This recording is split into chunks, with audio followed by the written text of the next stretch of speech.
అనంతపురం జిల్లా ఉరవకొండలో అమానుష ఘటన వెలుగులోకి వచ్చింది. కులం కట్టుబాటు ప్రకారం కాకుండా వేరే గ్రామంలోని యువతితో పెళ్లి సంబంధం కుదుర్చుకున్నారని ఓ కుటుంబాన్ని కులం నుంచి బహిష్కరించారు కుల పెద్దలు. చేసేదేమీ లేక బాధిత కుటుంబ సభ్యులు జిల్లా కలెక్టర్, పోలీసులను ఆశ్రయించారు.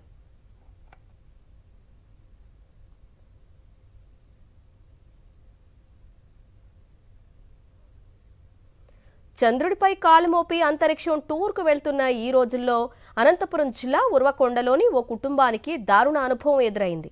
శివరామిరెడ్డి కాలనీకి చెందిన జోగి వెంకటేష్ ఎంసీఏ చదివిన తన కుమారుడికి వేరే ఊరికి చెందిన అమ్మాయితో వివాహం చేయాలని సంకల్పించాడు.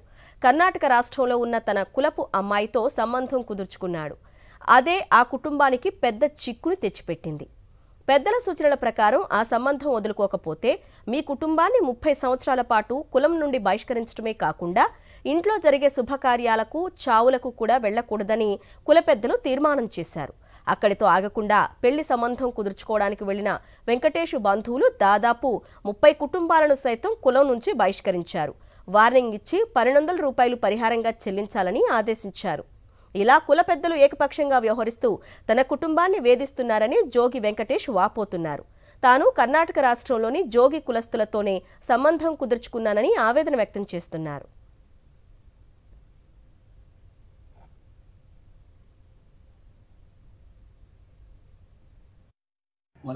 వచ్చిన వాళ్ళందరితో నేను వెళ్ళి నిశ్చితాంతరం చేసుకొని రావడం జరిగింది. వచ్చిన తర్వాత మా కుల పెద్దలు కొంతమంది నన్ను బహిష్కరించడం జరుగుతూ ఉంది. ఎందుకు ఏమి అని చెప్పి నేను అడగడం వల్ల, మేము కర్ణాటక రాష్ట్రంలో ఎప్పుడు కూడా మేము వెళ్ళే అమ్మాయిని చేసుకోలేదు, నువ్వు పోయి చేసుకుంటున్నావు కాబట్టి నీకు బహిష్కరణ చేస్తున్నాము, మా సంచార జాతుల నుంచి నీకు కుల బహిష్కరణ చేస్తున్నాము అని చెప్పి చెప్పడం జరిగింది.